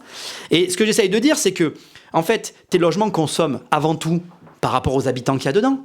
Donc, qu'est-ce que tu veux mettre une note à un logement qui est consommé par une personne ? Moi, je le vois parce que nous, ma femme et moi faisons un peu de saisonnier et on a vraiment une énorme distinction entre les geeks, les hommes qui jouent aux jeux vidéo et les filles qui regardent pas la télé et qui se couchent sûrement pas aux mêmes heures. Sur la consommation électrique, c'est du simple au double. C'est-à-dire qu'une femme, elle va pas du tout consommer d'électricité, alors qu'un mec avec des consoles de jeux, il va consommer 10 fois plus. Et il n'y a aucun rapport sur l'isolement ou le type de bien, puisqu'en fait, tout ce que je suis en train de vous dire se passe dans le même immeuble avec des appartements qui ont été rénovés de la même manière, isolés de la même manière. C'est-à-dire que c'est clairement un point qu'on pourrait comparer et se dire pourquoi le logement consomme plus en haut qu'en bas ? Parce qu'il y a un mec qui consomme beaucoup à l'intérieur. Donc c'est vrai que moi, les diagnostics, pour moi, ça ne veut strictement rien dire parce qu'en plus, ça ne regarde pas les éléments essentiels qui nous intéressent à nous en tant qu'investisseurs. Donc je veux dire, pour moi, c'est purement et simplement prendre de l'argent à des contribuables pour les informer de rien. Donc merci Jean-François, si tu m'entends, c'était pour toi. Non, mais après, je conclus sur le sujet, mais tu as raison, ça reflète en rien la qualité de vie à l'intérieur du bien. Ça reflète en rien, j'ai aussi du saisonnier. Et aujourd'hui, effectivement, de toute façon, mais même tout le monde, quand il est à l'hôtel, on a tous un peu plus de largesse, tu vois. Et c'est vrai, mais c'est comme ça. Et de toute façon, si tu fais du saisonnier, tu dois être capable de te dire, bah oui, j'offre le service. Donc c'est comme ça. Et aujourd'hui, quand j'entends qu'ils veulent mettre des DPE sur le saisonnier, alors oui, parce que tout le monde a contourné le G en partant sur du saisonnier, ok. Mais aujourd'hui, de toute façon, faut pas non plus se leurrer. Un appartement, c'est au vécu et au ressenti que ça va pas. La personne qui est dans un T2 qui doit chauffer 150 € par mois d'électricité pour être à 19, il y a un souci. Mais le mec restera pas, en fait. On n'a pas besoin de Jean-François pour nous le dire. Ça marchera pas, en fait. Tu vois, mec, si t'as pris un loyer à 300 balles d'un T2, c'est que t'as pas de moyens. Et c'est pas une critique, parce qu'il faut s'en sortir. Mais du coup, tu peux pas aller mettre la moitié de ton loyer en chauffage pour être à 19. Tu vois, et j'en ai visité des biens comme ça. Et le pire, c'est que ces biens-là peuvent sortir en D, hein, mec. Tu vois, donc c'est ça qui va pas. Aujourd'hui, je pense que toi comme moi, quand on fait une rénovation, on essaye de faire quelque chose qui est raisonné. C'est pareil, je suis pas pour les maisons hermétiques. Je le dis. C'est une horreur. En construction, c'est une grosse erreur. Il faut aujourd'hui que les murs respirent. Moi, je retape des trucs en pisé, par exemple. On laisse de l'air entre la laine de verre et le pisé, parce que sinon tout moisit, tout pourrit. Mais ça, personne ne le sait. Ou plus personne ne veut le savoir. Putain, je suis obligé de rebondir parce que moi je suis un vieux de l'immobilier, ça fait 20 ans, et moi j'ai connu les constructions neuves en BBC. Alors, je sais pas, il n'y a pas beaucoup de gens qui connaissaient ça. C'était voilà. Après la RT 2012, il y a eu le BBC.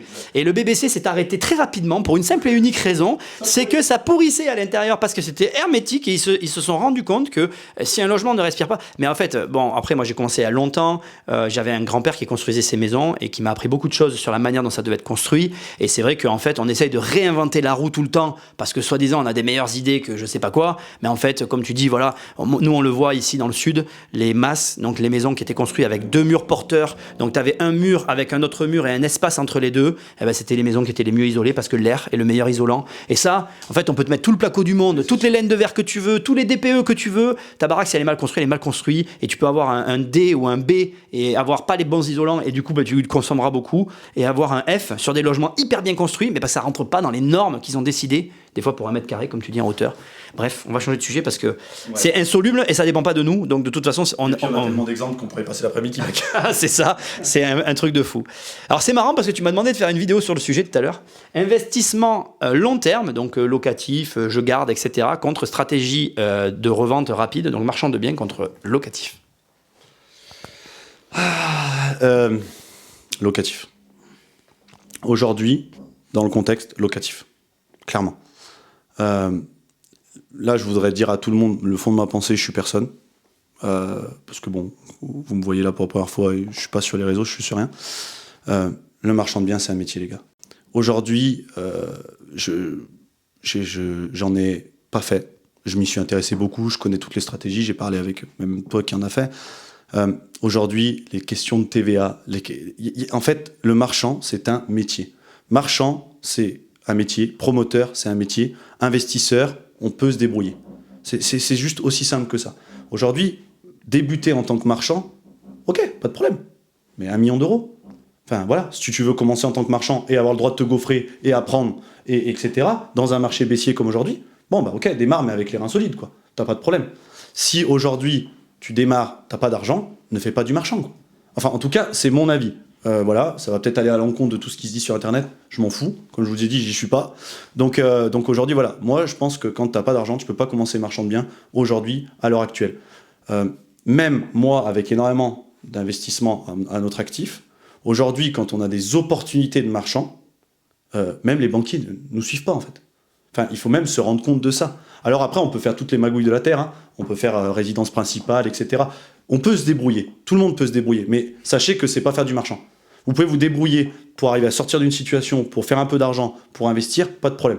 Tout le monde peut le faire et tout le monde doit le faire si c'est la seule manière qu'il a pour s'en sortir. C'est ok, mais c'est pas du marchand. Aujourd'hui, se professionnaliser, avoir une société de marchands, à savoir gérer toutes les complexités du marchand de biens, enfin, c'est toi qui le dis, tu l'as dit assez souvent, t'es professionnel de l'immobilier, mec. Je veux dire, j'en vois plein, ils font du marchand. Ok, un aller-retour, ça peut être du marchand, mais c'est du marchand, mais ça peut être ok, assez simple. Mais c'est pas que ça le marchand. Il faut les assurances qui vont bien, il faut tout ça. Et ça, Je pense que si soit tu décides que c'est ton métier, soit sinon faut pas y toucher, quoi. Enfin, en tout cas, moi c'est mon avis. Pour l'instant, l'investissement, tu as le droit de te planter, tu te referas, c'est du long terme. Tu peux mal acheter, avoir de la marge, et avec le temps, t'en sortir. Ok, peut-être que pendant longtemps, vous allez être à zéro, un peu en négatif, ça va demander un effort, mais le temps, normalement, va vous aider à vous en sortir. C'est mon opinion. Tu vois, le marchand, quand tu as mal acheté et que tu as un crédit sur le rebord, et que là, ça monte, et que là, tu couches, j'ai des amis marchands, hein, qui ont surperformé les 4 dernières années. Hein. Et ben, ça fait 2 ans, ils se foutaient de notre gueule avec notre immobilier locatif, ça fait 2 ans qu'ils viennent nous voir et qu'ils nous disent « Ah putain, c'est bien quand même, hein, l'immobilier locatif. Hein. » Parce que là, nous, on galère. Voilà. Bon, il a dit beaucoup de choses qui sont vraies et sur lesquelles je ne vais pas revenir. Il y a l'élément du professionnel. Moi, je suis un professionnel de l'immobilier, donc je peux en parler. Je me suis fait arnaquer il y a 2 ans et j'ai même pas pu aller au tribunal, il faut le savoir. Et en tant que marchand, par contre, on peut t'attaquer. Moi, on m'a arnaqué et j'ai pas pu me défendre. Mais par contre, moi, si j'ai malheur de faire un truc pas droit, on va pouvoir largement m'attaquer et prendre beaucoup. Donc c'est clair qu'il faut... Bon, déjà, il y a cet élément-là. Après, c'est une activité spéculative. Donc c'est assez simple à comprendre. La spéculation... c'est des plus et des moins, et c'est au bilan, à la clôture. Ça, c'est aussi quelque chose qu'on ne dit pas assez souvent. Les marchands, il y a des marchands qui vont reconnaître ce que je vais leur dire. C'est-à-dire qu'en fait, tu fais ton bilan d'activité de marchand de biens le jour où tu t'arrêtes. Et si sur 5 ans, en fait, tu as très bien gagné ta vie pendant 3 ans, voire même 4 ans, mais que la dernière année, tout l'argent que tu as gagné, tu l'as perdu, bah, je suis désolé, tu n'as pas gagné d'argent. Hein. Donc, et ça arrive, faut quand même le savoir.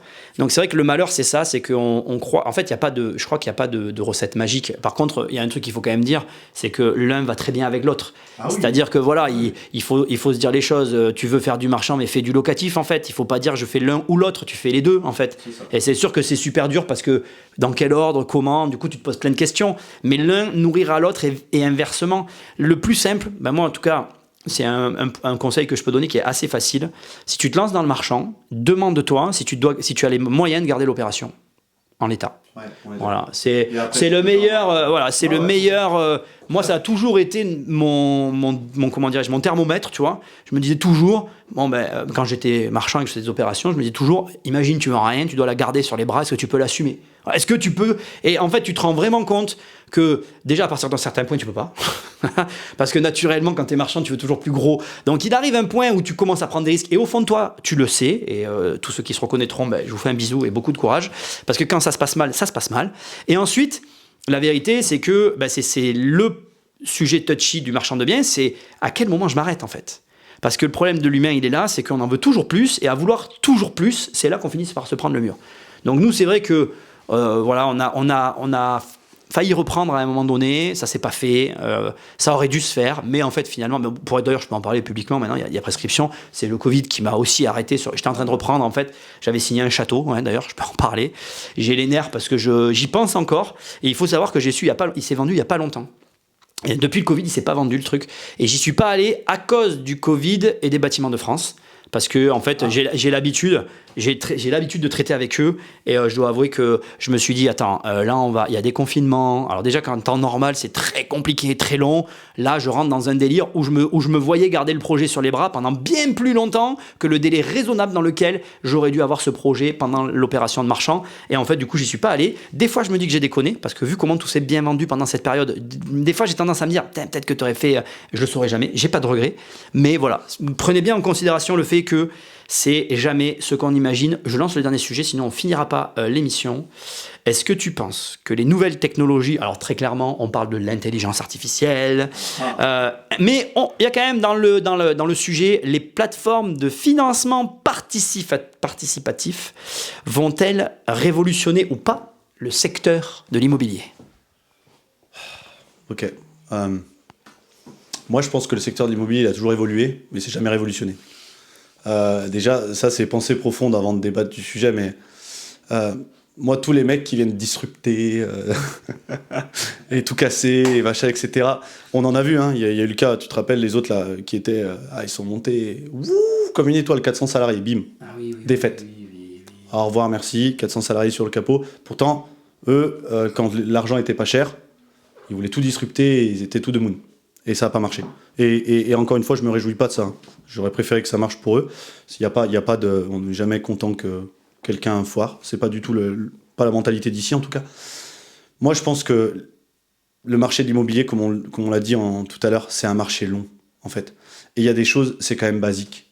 Et aujourd'hui, moi, je veux bien qu'on vienne faire évoluer. Oui, il y a des choses qui ont évolué dans le métier. Je pense que toi, avec toute l'expérience que tu as vu des évolutions. Mais quand même, à la fin, ça reste toujours 4 murs, un toit, quoi. Ouais. Enfin, quand je résume ça, mais aujourd'hui, un bien que tu vas acheter, que tu vas rénover, tu auras toujours besoin d'artisans pour le rénover. Tu auras toujours besoin d'y aller.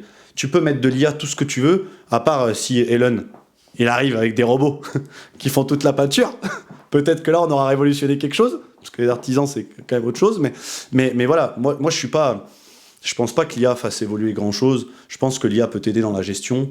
Je pense que l'IA peut t'aider dans ton organisation au quotidien. Ouais, ça, pourquoi pas. Te simplifier certaines tâches ou te permettre de t'organiser si t'es un peu... Mais sur l'activité immobilière même, franchement, j'y crois pas. Enfin, et je demande qu'à avoir tort, hein, parce que peut-être que ça nous fera gagner énormément de temps et qu'on y arrivera. Mais mec, aujourd'hui, tu le vois, en fait. Toi-même, tu l'as dit tout à l'heure. C'est des relations humaines qui font que tu arrives. La relation humaine pour avoir le bien. La relation humaine pour acheter le bien, parce que tu as ton notaire, parce que tu as ton avocat, parce que c'est voilà. Et la relation humaine pour les artisans, la relation humaine avec ton locataire. Je vois pas dans ces 4 points, et là je serais curieux de savoir ton avis, mais dans ces 4 points énoncés là, qu'est-ce que l'IA peut changer en fait? Tu vois? Bon alors, je vais faire les choses en ordre. Déjà, pour les financements participatifs, je pourrais pas parler. Ah, j'ai oublié. Non, mais c'est pas grave, tu en parleras. Voilà, mais moi, je peux pas en parler parce que j'ai des informations sensibles dont je peux pas parler publiquement. J'ai pas le droit d'en parler. Voilà, j'ai le secret professionnel là-dessus. Donc, je ne peux rien dire. Mais maintenant, par contre, pour le reste, je partage totalement ton avis. Pour moi, d'ailleurs, de façon très amusante, ce qu'on est en train de faire là, tu vois, l'élément le plus disruptif des dernières années que j'ai vu dans l'immobilier, c'est YouTube, avec les conseils en ligne, etc., la démocratisation des conseils en ligne, et aussi la mise en lumière de la valeur de personnes comme moi, qui ont de l'expérience, parce que je pense qu'avant, on n'en avait pas conscience, tu vois. Moi, avant, je fréquente des gens qui ont des patrimoines vraiment énormes, tu vois. Et je pense que tu te rends pas compte, en fait, que leur connaissance, elle a une valeur énorme, du coup, à l'échelle de leur patrimoine. Surtout quand tu as la chance d'être en contact avec le créateur du truc, tu vois. Et je pense que ça, en fait, Internet a vraiment mis la lumière là-dessus. Alors, il y en a qui sont pas contents parce qu'ils disent que les formateurs, gna gna gna gna. Moi, je le vois pas comme ça. Je préfère qu'il y ait un mec qui vende des formations en ligne, tu vois, plutôt qu'il vende de la drogue en bas de ma maison. Voilà. Enfin, bon, c'est peut-être une image un peu forte, mais c'est quand même ce que je pense. Je trouve que le conseil a quand même une valeur. J'ai payé tellement cher des avocats qui m'ont pas fait le travail que j'attendais d'eux, que je peux t'assurer que le conseil a une valeur. Le bon, hein, bien évidemment. Mais ça, c'est encore un autre débat. Donc, moi, la disruption, je l'ai quand même vue à ce niveau-là, je trouve. Après, là où je te rejoins, c'est que concrètement, dans l'aspect physique de la chose, il n'y a rien qui a vraiment changé, quoi. Si, tu vas avoir certains États qui ont réussi à complètement numériser le processus. Je pense notamment à l'État où ils sont tous partis à un moment donné, là, sur Internet, là. Comment ? Non, pas Dubaï. La Lettonie. La Lettonie, la Lituanie, là, j'en sais rien, là. L'Estonie, oui, bah, c'est des pays à côté, de toute façon. Ouais. Je connaissais bien ces pays, figurez-vous, parce que quand j'étais jeune, j'ai un pote, il est sorti avec une lituanienne. Donc, à l'époque, on savait même pas que ça existait, tu vois, quand on était jeune, on est allé chercher sur la map monde, c'était où ça? Et donc, je connaissais l'Estonie, la Lituanie, la Lettonie, tu vois, c'est 3 pays côte à côte. Et donc, il y a quelques années, c'était un pays qui était très à la mode. Donc, il y a encore pas mal peut-être de personnes qui habitent là-bas. Donc, tant mieux, je sais que là-bas, on peut faire des actes, en fait, tu sais, numériques, tout se fait très rapidement. Après, en France, on est bon là-dessus. Enfin, je tiens à dire qu'en France, on est bon quand même. Je discutais la dernière fois avec des amis suisses. Nous, ce qu'on arrive à faire avec les notaires maintenant, signer à distance, les actes, tout ça, où on n'a plus à parapher tout, même si on a l'impression que c'est quand même encore archaïque, en Suisse, ils sont obligés d'être en présentiel encore. Hein. Ils font pas de visio, etc. Ils sont... Ouais, et donc je pense qu'on a quand même évolué de ce point de vue-là. Parce que même toi, on l'a vu, voilà, le notaire, c'est plus comme c'était avant. Mais... Ouais, enfin, attends, excuse-moi, je te reprends quand même sur un point. On a évolué, mais maintenant c'est plus long pour signer. Quand je vois le temps que je mets aujourd'hui pour arriver à signer, j'hallucine total, quoi. Tout. Non, mais d'accord, mais bon, c'est un truc de dingue. Aujourd'hui, déjà, l'immobilier c'était long quand c'était sur 3-4 mois. Maintenant, on est sur 5-6 mois. J'en ai ras-le-bol. Mais bientôt, il va falloir 1 an pour vendre ton bien. C'est vrai que ça c'est pas. J'arrive pas à comprendre, effectivement, comme tu es en train de le faire remarquer, comment on a réussi à tout faire signer numériquement et à rallonger de l'autre côté les distances pour acheter. c'est quand même un peu contre-intuitif cette affaire. Non mais d'accord, mais bon, il y a un moment donné, toi le client final c'est chiant quoi, tu vois. Bon bref, passons. Donc bref, je suis d'accord avec toi, je vois pas en quoi l'IA va révolutionner ça. Juste, je vais rebondir sur ce que tu as dit. Elon Musk a sorti la maison à 15 000 euros, qui se déplie, c'est assez impressionnant. Maintenant, il a dit qu'elle était ok, mais il ne la commercialise pas. Alors les tenants, les aboutissants, je ne les connais pas. Si quelqu'un a les infos, voilà, c'est un espèce de cube que tu poses, tout se déplie, voilà, ça se déplie. C'est 15 000 balles, 15 000 euros. Ouais. C'est une maison de 100 mètres carrés pour 15 000 euros qui déplie chez toi. Donc ça y est, c'est fini. Il y a Musk qui est sur le projet, c'est fait. Maintenant, je sais pas quelles sont les conditions d'accès, quand est-ce que ça sera commercialisé. Je pense aux États-Unis, voilà, aux États-Unis, je pense que ça va changer beaucoup de choses pour tout ce qui est les zones où tu as les mobil-homes, parce qu'il faut savoir qu'aux États-Unis, il y a des zones entières où c'est des mobil-homes et pas des maisons et ils vivent là-dedans. Donc je pense que c'est un peu la cible de clientèle. Mais après, bon, dans quelle mesure ça va venir disrupter notre marché, je le sais pas. Ouais, ok, j'avais vu ça. Je savais pas que c'était Musk qui faisait ça. Il est fort, ce Musk. Il est partout. Ouais. Après, c'est vrai qu'aux États-Unis, ils ont une grosse carence de logement quand même, donc peut-être qu'ils cherchent des solutions là-dessus. Oui, effectivement, après là où je te rejoins, et là je t'ai mis la petite pièce, c'est que ce qui est fou, c'est qu'avant on devait aller chez le notaire et signer les 96 pages à la main, et on signait plus vite qu'aujourd'hui, alors qu'aujourd'hui c'est une griffe sur une tablette.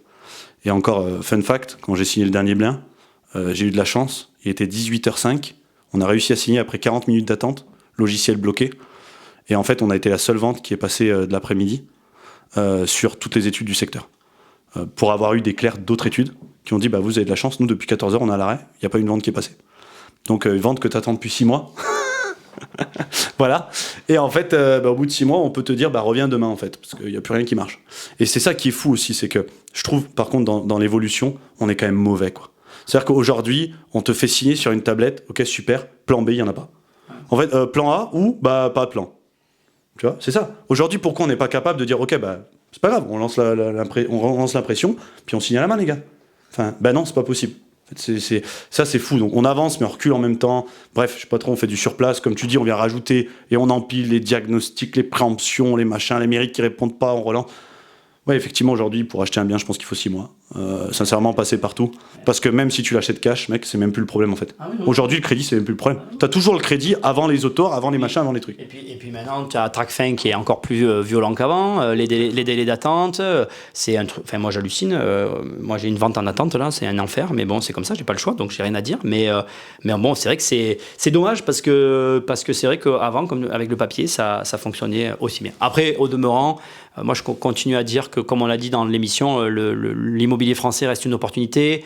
Il y a quand même d'énormes avantages à acheter dans notre pays et des facilités qu'on ne trouvera pas partout ailleurs. Parce que l'Espagne, aujourd'hui, moi j'y suis allé il n'y a pas longtemps en Espagne, elle est en train de nous rattraper, voire nous dépasser. Donc même en niveau de tarifs, etc. Et donc de toute façon, le Portugal il nous a dépassé depuis longtemps. Donc c'est vrai que de toute façon, aujourd'hui, en termes de prix d'acquisition, alors c'est un paradoxe la France, il faut le savoir, parce qu'il faut éliminer donc Paris, Bordeaux, Lyon, Saint-Jean-Cap-Ferré, l'île de Ré, Lille, Montpellier, enfin il y a quelques grandes villes comme ça, Toulouse à éliminer. Et tout le reste du territoire, ça restera des tarifs que tu ne trouveras nulle part ailleurs dans l'Europe et à mon avis dans le monde dans quelques années, parce que c'est vraiment à des prix hyper attractifs et où on peut encore gagner de l'argent. Enfin, c'est mon opinion. Et la boucle est bouclée, parce que finalement, on revient sur rural ou grande ville. Et effectivement, pour les opportunités, aujourd'hui, c'est pas grande ville. Mais pour les gens qui ont rien... Ah oui, c'est ce que je veux dire. Mais pour les gens qui ont rien, aujourd'hui, grande ville, bien sûr, à un certain stade, on va pas refaire le débat. Mais par contre, ouais, pour les gens qui aujourd'hui commencent avec rien, comme toi et moi, toi plus que moi même. Toi, t'étais à moins. Moi, j'ai eu la chance de commencer à 0. Non, mais c'est vrai. Non, mais c'est vrai. Non, mais on dit ça en plaquant, mais c'est une réalité. C'est une réalité. J'ai perdu 10 ans. Et oui, voilà, ce qui est énorme. Ça fait même pas 10 ans que je suis dans l'immobilier. 10 ans, c'est cher payé. Hein. Ouais. Moi, ça fait que 7 ans. Donc, t'imagines c'est-à-dire que tout ça, je l'aurais fait pour rien encore. Oui, mec, c'est énorme. Non, mais c'est énorme. Mais en fait, je l'explique dans mon bouquin qui est... Moi, quand j'ai payé la dernière dette en 2012, qui n'était pas énorme, certes, mais c'était vraiment... tu vois, j'en avais ras-le-bol, quoi. Ah ouais, tu m'étonnes, c'est sûr. Non, mais du coup, voilà, effectivement, opportunité en France, parce que quand tu commences à 0, ou avec un petit truc, bah, tu peux vite te développer dans des zones qui sont quand même sympas. Parce que tu peux quand même trouver des villes qui sont dynamiques en dehors des grandes métropoles. Tu as des petites villes qui s'en sortent super bien. Et là aussi où tu peux faire le travail de fond et aller chercher des vrais trucs, quoi. Oui, et puis on est quand même un territoire où tu trouves encore, comme tu dis, des zones où ils se bougent. Et où, comme j'expliquais tout à l'heure, moi, pour le village où j'ai fait une si belle affaire, où moi, je peux donner les chiffres, hein, le village il est passé de 2500 habitants à 5000. Ou quand, comme ça, ton village il double de population, la pression foncière, elle ne suit pas derrière. Donc les prix s'envolent assez rapidement. Et donc, du coup, tu as encore des trucs comme ça à faire en France. Parce qu'il y a encore des zones qui se développent, heureusement d'ailleurs, parce que sinon, ça serait vraiment catastrophique. Bon, on arrive à la fin de l'émission, Benoît, quand même. Parce que c'était très bien. Bah, il fallait que ça passe, hein, à un moment donné. Est-ce que tu as quelque chose à ajouter, j'en sais rien, quelque chose que tu aimerais dire? Non, pas spécialement. Je pense que c'était assez cool de débattre ça. Je suis très content de faire un premier podcast avec toi, du coup. Et non, juste pour finir, je te refélicite pour le livre. Parce que franchement, best-seller, quand même, il y a de quoi féliciter. Si j'avais pas le micro, je t'apprends dans mes mains. Mais non, félicitations pour ça. Merci pour l'invitation. C'était top. Et puis, au plaisir de se revoir sur un futur podcast. On va te revoir. Je vais quand même rebondir. Il faut que tu saches quand même qu'on a encore 2 livres qui arrivent derrière. Et ouais, je suis très content du prochain qui, j'espère, sortira pas trop longtemps. Sans parler de la SCI, hein, on est en train de le refaire. Ouais. Et je te l'ai dit tout à l'heure, j'ai bouclé un bouquin là sur lequel j'ai très hâte d'arriver. Mais bon, là, en fait, si tu veux, le bouquin, c'est beaucoup de travail, mais c'est vrai que je suis content. Je suis content, je l'avoue bien volontiers. Je vais mettre quelques mois à m'en remettre parce que j'aurais jamais cru arriver à ça, quoi. Et alors, une question pour finir, parce que je suis sûr qu'ils sont curieux. C'est plus long, le bouquin ou signé chez le notaire? Les bouquins, c'est beaucoup plus long. Là, tu vois, le dernier livre sur lequel je travaille, ça fait 1 an et demi, 2 ans que je suis dessus. Donc là, le point final est mis là. Et là, maintenant, moi, j'ai un process. Je réécris le livre 10 fois derrière. Moi, c'est mon travail. C'est comme ça que je fais, en fait. Je prends le bouquin, si tu veux, et je le réécris 10 fois pour chasser les cohérences et les incohérences. Parce que des fois, il y a des trucs qui sont cohérents entre elles, mais incohérents avec l'ensemble. Les incohérences, parce que tu écris un truc et puis un autre. Et tu vois, là, par exemple, j'ai un truc en tête. Tu vois, j'avais écrit un prénom. Enfin, j'avais fait une erreur de prénom à un endroit. Donc, en fait, d'un coup, elle s'appelait Sandrine et puis après, elle s'appelait Elisabeth. Tu vois, donc, va comprendre. C'était là, tu te dis, mais what the fuck? Voilà, c'est ça. Qui est Sandrine? Que fout-elle ici? Qui parle? C'est ça. Donc, si tu veux, voilà, il y a quand même un gros travail. Et après, quand moi j'ai fini derrière, tu as des correcteurs. Moi, je réécris 10 fois les bouquins, ouais. 10 fois, je les réécris pour être sûr. Et en fait, je réécris jusqu'à ce que je le vomisse, le livre. Il faut vraiment que je puisse plus le lire. Là, tu vois, le livre qui est en bout de course avant parution, je peux plus le relire, en fait. Les correcteurs doivent me le redonner, je suis censé le relire. Je sais que je suis déjà écœuré avant de devoir le relire. Tant que je suis pas écœuré du livre, ça veut dire que j'ai pas assez travaillé dessus. Waouh. Moi, il vient de me sécher, là. 10 fois, mec. Je pense pas que t'as beaucoup d'écrivains qui réécrivent 10 fois leur livre aussi. Tu sais quoi, j'en sais rien en fait. Moi, ça a été ma stratégie. Le bouquin, donc Devenir riche sans argent, j'ai mis. Honnêtement, c'est un bouquin que j'ai dû écrire sur 10 ans, tu vois. Oui. C'est un livre long sur lequel j'ai passé beaucoup de temps. Et je remarque, tu vois, le livre. Non, c'était le deuxième. Il y avait eu la SCI avant, mais qui n'a pas marché. Ouais, voilà. La SCI, c'est plus technique. La différence, c'est que la SCI, c'est technique. Ouais. C'est un bouquin technique. Là, c'était un bouquin où t'as une histoire de vie, t'as quand même un enchaînement. La SCI, c'est OK. Tu vois, là, il y a un enchaînement, il y a une histoire à suivre. Puis en plus, t'as pas raconté toute ta vie dedans. T'as choisi des périodes et des passages. Et du coup, c'est super. C'est très prenant parce qu'en plus, qui plus est, tu racontes des trucs qui sont loin par rapport à quand tu les racontes. Ah non, il faut trop et sache que le bouquin, on a enlevé le pire et on a enlevé le meilleur. Ouais, pour pas que les gens se disent, c'est pas vrai ce qu'il écrit. Parce qu'il y a des moments où j'avais écrit certaines choses, on aurait dit non, mais c'est des mythos. Et il y a des moments où si j'avais raconté des trucs, d'ailleurs des trucs, bon, je peux en parler, tu vois, on a laissé quelqu'une. Moi, j'avais une Clio où il y avait pas de frein en fait. Et je freinais au frein à main. Parce que j'avais pas d'argent. Donc c'est une Clio de récup si tu veux, elle avait pas de frein, tu peux t'appuyer sur le pied de la pédale de frein, elle était vide. Donc non mais boîte manuelle. Ah ben oui, ouais, voilà. Et dans d'autres choses que je peux pas dire parce que c'est vraiment voilà, j'ai fait des choses limites, j'avais vraiment pas de thunes en fait. Donc si tu veux pas de thunes, tu prenais des risques quoi, beaucoup plus graves que ceux dont on parlait. Ouais. Et donc c'est vrai que non, je sais pas comment ils écrivent les écrivains leurs bouquins, mais en fait moi j'aime bien aller au fond des choses, tu vois, y passer beaucoup de temps. D'ailleurs, ouais, voilà, c'est ça. On revient sur les besogneux, donc voilà. Bon, en tout cas, écoute, merci. J'en ai pour des mois avant de m'en remettre. Sache que je peux en reparler encore parce que les 10 000, ça me voilà. Bon, écoutez, j'espère que vous avez apprécié ce moment avec Benoît. J'espère aussi, ouais. En tout cas, nous, c'était sympa. Moi, j'ai apprécié le moment, c'était top. Moi aussi. N'hésitez pas à lui laisser un commentaire. Je vous rappelle que l'émission n'est pas qu'un podcast, elle est tournée. Donc, si vous voulez voir sa tête, si vous voulez nous voir en vrai, venez sur la chaîne YouTube du podcast. Hein, donc, vous trouverez. Je suis pas inquiet si vous cherchez. Likez, partagez pour le livre. Vous tapez riche sur Amazon ou crise financière sur Amazon avec ou sans accent. Et ils apparaissent en première page. Puis le reste, vous débrouillerez. Vous avez l'habitude. Hein, voilà. T'as un dernier truc à dire vraiment ou pas, ou on en reste là? Non, on en reste là. Ils sont grands, débrouillez-vous. Allez, Passez à l'action. oui. Passez à l'action. Ouais. Il vaut mieux un mauvais investissement qu'une bonne dépense. Ouais, complètement. Je pense qu'on ne peut pas aller plus loin que ça. Salut.